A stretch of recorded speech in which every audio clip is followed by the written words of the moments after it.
साथियों नमस्कार, टीजी सच्ची घटना में आपका स्वागत है। आज की सच्ची घटना उत्तर प्रदेश की राजधानी लखनऊ की घटना है, जिस घटना में एक पिता पुत्र ने मिलकर अपने ही घर की सारी महिलाओं की हत्या कर दी। और उस घटना का वीडियो भी बनाया। पिता पुत्र कैसे मार रहे हैं औरतों को, किसी का गला दबा रहे हैं तो किसी की कलाई की नस काट रहे हैं तो किसी का नाक और मुंह दबा रहे हैं। इस घटना का वीडियो बनाकर सोशल मीडिया पे वायरल भी किया। तो आइए इस घटना की परत दर परत मैं आपको सुनाता हूं। घटना उस दिन की है जिस दिन 2024 यानी पिछले साल अभी की आखिरी रात थी। 2024 यानी 31 दिसंबर की रात की घटना थी। अगले दिन 1 जनवरी 2025 की शुरुआत होने वाली थी, यानी अगली सुबह नया साल शुरू होने वाला था। तो नया साल 1 जनवरी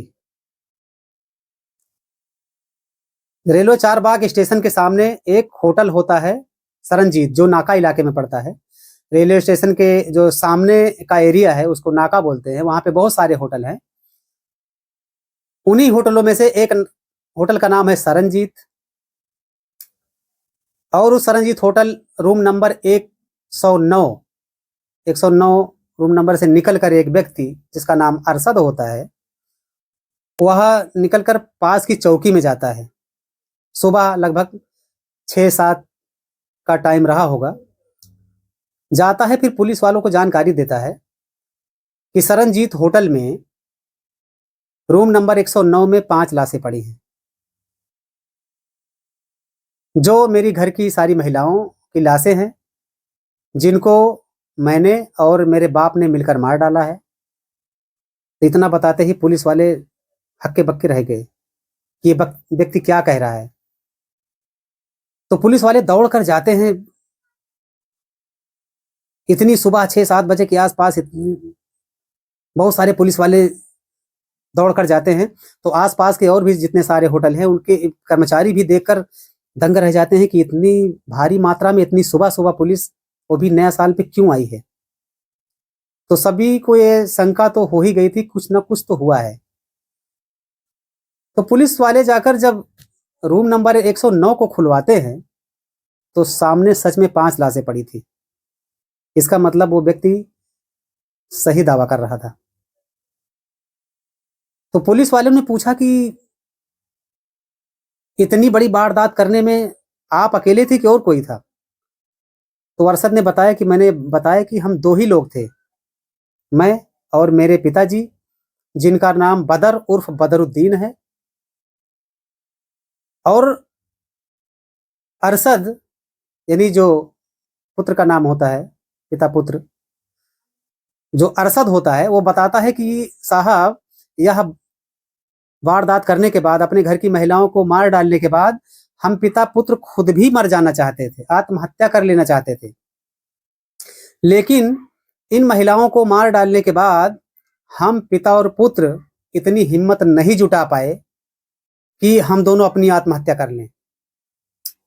इसीलिए मेरे पिताजी बदर जान देने के लिए रेलवे स्टेशन की तरफ गए और मैं पुलिस चौकी आ गया। तो पुलिस वाले दौड़कर, जो थोड़ी दूर पर रेलवे चारबाग स्टेशन है, तो वहां पर दौड़कर जाते हैं बदर को ढूंढने के लिए। लेकिन बदर वहां पे जिंदा और मुर्दा मिलता नहीं है पुलिस वालों को। इतना सब हो ही रहा होता है कि इतने में एक वीडियो वायरल होती है। जो वीडियो यही अरशद नामक व्यक्ति जो मारते वक्त वीडियो बनाया था, वह वीडियो रात में ही बनाकर वायरल कर दिया। वीडियो भी बनाया, वायरल भी किया। और इस वीडियो में अरशद यह कहता दिखता है कि देखिए, मैंने अपनी घर की बच्चियों को मार डाला है, अपनी बहनों को मार डाला है, अपनी माँ को मार डाला है, और यह इसलिए है, मैंने इसलिए यह सब किया कि आगरा में मेरा घर है, वह घर मेरे पड़ोसियों ने छीन लिया है, मेरे घर पे कब्जा कर लिया है। मैं इन बच्चियों को ठंड में कहाँ लेकर जाऊं? मैं 15 दिन से भटक रहा हूं, मेरी कोई नहीं सुन रहा। मैं पुलिस में भी गया, शिकायत किया, मदद मांगी, मेरी कोई नहीं सुन रहा। मेरे पड़ोसी इतना मेरा जीना हराम कर दिया है।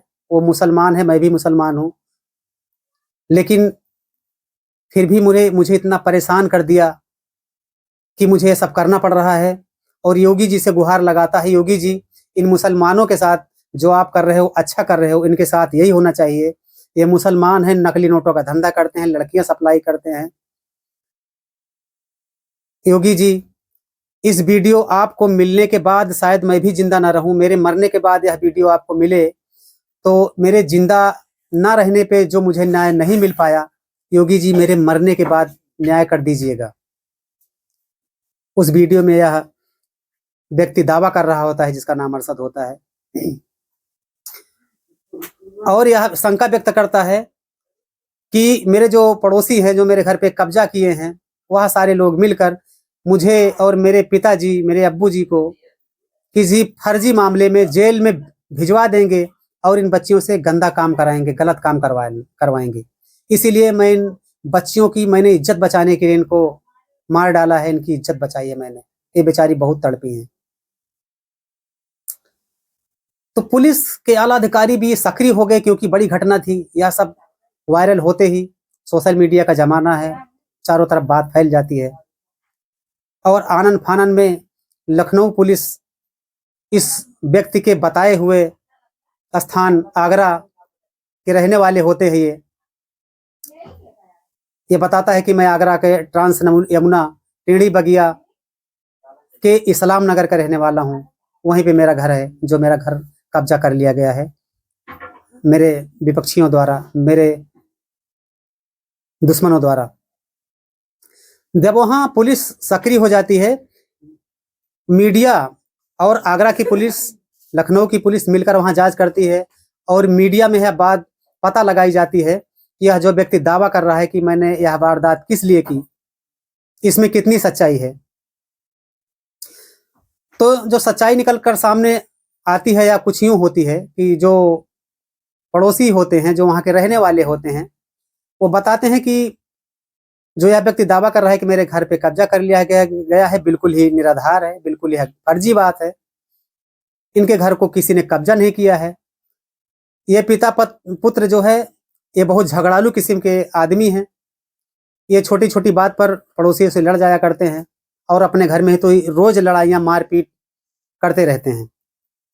पड़ोसियों ने यह भी बताया कि अभी 2019 में, यानी कि 5 साल पहले, इस अरशद नामक व्यक्ति जो है, इसकी शादी यहीं के एक चांदनी नामक लड़की से हो जाती है। लेकिन लड़की 2 ही महीने दुल्हन बनकर इसके घर में आती है। इसके घर का माहौल देखकर वह भी घबरा जाती है। घबराकर वो 2 महीने रहकर अपने मायके चली जाती है। अपने मायके वालों से ये बताती है कि उस घर में किस तरह का माहौल है। दोनों पिता पुत्र, पूरा घर ही सन की है, लड़ाई झगड़े करने वाला। उस घर में हरदम कलह और कलेश रहता है।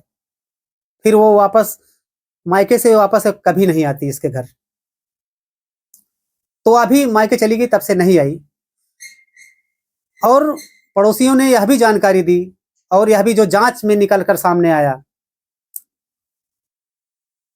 कि ये पिता पुत्र लगभग 20 दिसंबर 2024 के को यह बताकर पड़ोसियों से, मतलब कि जो कोई पूछते हैं तो उनको यह बताकर ये पिता पुत्र अपने पूरे परिवार को, महिलाओं को लेकर निकलते हैं कि इनको घुमाने के लिए अजमेर शरीफ ले जा रहा हूँ, क्योंकि मुसलमानों की एक इबादत गाह या मजार है अजमेर शरीफ में।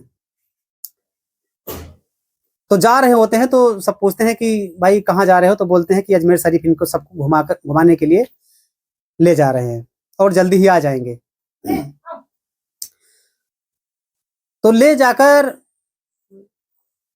अजमेर शरीफ घुमाते हैं पूरे परिवार को, ये पिता पुत्र। लेकिन अजमेर शरीफ घुमा करके ये वापस आगरा नहीं जाते हैं, वहां से सीधा लखनऊ आते हैं। लखनऊ आने के बाद एक होटल सरंजीत होता है चारबाग रेलवे स्टेशन के सामने, उसको कमरा नंबर 109 को बुक करवाते हैं। वो तारीख थी 30 दिसंबर। 30 दिसंबर को सब ठाक होता है, पूरा परिवार खाता पीता है, सोता है। फिर अगली सुबह 31 दिसंबर थी, यानी 2024 की आखिरी रात। उस दिन 31 दिसंबर को भी दिन में सब कुछ ठीक ठाक होता है, लेकिन रात में पता नहीं इन पिता पुत्र के दिमाग में क्या आया कि इतनी बड़ी वारदात को अंजाम दे देते हैं। लेकिन जांच में यह भी पता लगा कि उस होटल के आसपास के जो कमरे थे, जो होटल के कर्मचारी थे, जो रात में ये पिता पुत्र हत्या कर रहे थे, तो उन पड़ोसी कमरे वालों रहने वालों ने कोई चीख पुकार नहीं सुनी। इससे यह भी अंदाजा ये लगाया जा रहा है कि ये पिता पुत्र अपने घर की महिलाओं को मारने से पहले या तो कोई नशीली चीज दी होगी या तो शराब पिलाई, ऐसा भी दावा किया जा रहा है। लेकिन उन लाशों के पोस्टमार्टम के बाद उसमें इस किसी चीज की पुष्टि नहीं हुई थी कि इसको शराब पिलाया गया था या कोई नशीली चीज दी गई थी। लेकिन ये सोचने वाली बात है कि उनको मारते काटते वक्त बगल वाले कमरों ने उनकी चीख पुकार क्यों नहीं सुनी, ये भी सोचने का विषय है। तो अभी जांचें और भी चल रही हैं। अभी पुलिस को बदर अभी मिला नहीं है, वो गिरफ्तार नहीं हुआ है, सिर्फ अरशद गिरफ्तार हुआ है। अभी वो जब मिलेगा, बदर मिलेगा, तो अरशद के बयान का, उस वीडियो में जो बयान दिया है उसका, और बदर का बयान को मिलान किया जाएगा। तब हो सकता है और असली बात अभी कोई सामने और असली बात आए। और उन घर की महिलाओं की जो हत्या हुई थी, उन महिलाओं के नाम क्रमशः इस तरह हैं। जो एक माँ थी, जो अरशद की माँ थी, उसकी उम्र 49 साल, जिनका नाम आसमा था माँ का। फिर उसकी बड़ी बहन अरशद की, मरने वालों में से, जिसका नाम अलीसा था, जिनकी उम्र 19 साल। और उसके बाद जो बेटी थी रहमन, जिसकी उम्र 18 साल। उसके बाद की बेटी अक्सा, जिसकी उम्र 16 साल। और सबसे छोटी आलिया, जिसकी उम्र 9 साल। तो अजमेर से सीधा आकर ये बाप बेटे, पता नहीं इनके दिमाग में क्या सनक पैदा हो जाती है कि हमको पड़ोस वाले फंसा करके जेल में डलवा देंगे और इन बच्चों से गलत काम करवाएंगे, महज इसलिए इन पूरी की पूरी महिलाओं की हत्या कर देते हैं। अब हत्या करने के बाद कोई परिवार में था नहीं, अब लाश किसको सौंपे पोस्टमार्टम के बाद? तो इसके लिए पुलिस वाले संपर्क करते हैं अरशद के मामा, जो संभल के रहने वाले थे, यानी कि आसमा का मायका संभल था। वहां से इनके अरशद के मामा का नाम दानिश होता है। उनको खबर दी जाती है कि आपकी बहन और भांजियों के साथ इस तरह की घटना हो गई है। तो अरशद के मामा आते हैं और पांचों की पांचों लाशें पोस्टमार्टम के बाद उनको सुपुर्द की जाती हैं। और पुलिस वालों की तरफ से जब जानकारी ली गई दानिश से कि आप अरशद के मामा हैं और बदर के साले हैं, आप इस घटना के बारे में आपका क्या कहना है? जैसा ये लोग दावा कर रहे हैं कि मेरे घर के पे कब्जा कर लिया गया है या कि ये धर्म परिवर्तन करना चाहते हैं। तो दानिश द्वारा भी बताया गया कि अभी तक मुझे इसकी कोई खबर नहीं है, ये बात बिल्कुल फर्जी है। अगर ऐसी बात होती तो मेरी बहन, मेरा बहनोई या खुद ये अरशद खुद हमको क्यों नहीं बताया कि मामा ऐसी बात हो गई है, मेरे घर पे कब्जा किया जा रहा है। तो ये बात बिल्कुल फर्जी पाई गई। अभी हो सकता है कि पिता पुत्र किसी और वजह से ये इतनी बड़ी घटना को अंजाम दे दिया। अभी हालांकि पुलिस जांच चल रही है, जो भी अभी जांच आएगी उस घटना को लेकर मैं फिर हाजिर होता रहूंगा। तो ये थी आज की सच्ची घटना। साथियों, इस घटना को सुनाने के बाद एक निवेदन मैं और करना चाहूंगा कि आप मेरे इस चैनल को सब्सक्राइब जरूर कर दीजिएगा और जरूर से जरूर कर दीजिएगा। आप इस घटना के बारे में क्या सोचते हैं आपका क्या कहना है कमेंट बॉक्स में जरूर लिख दीजिएगा,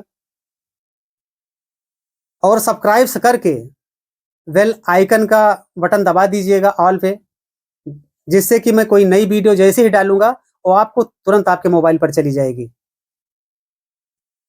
तो तब तक के लिए नमस्कार। अगली बार फिर किसी घटना को लेकर हाजिर हो जाऊंगा। धन्यवाद।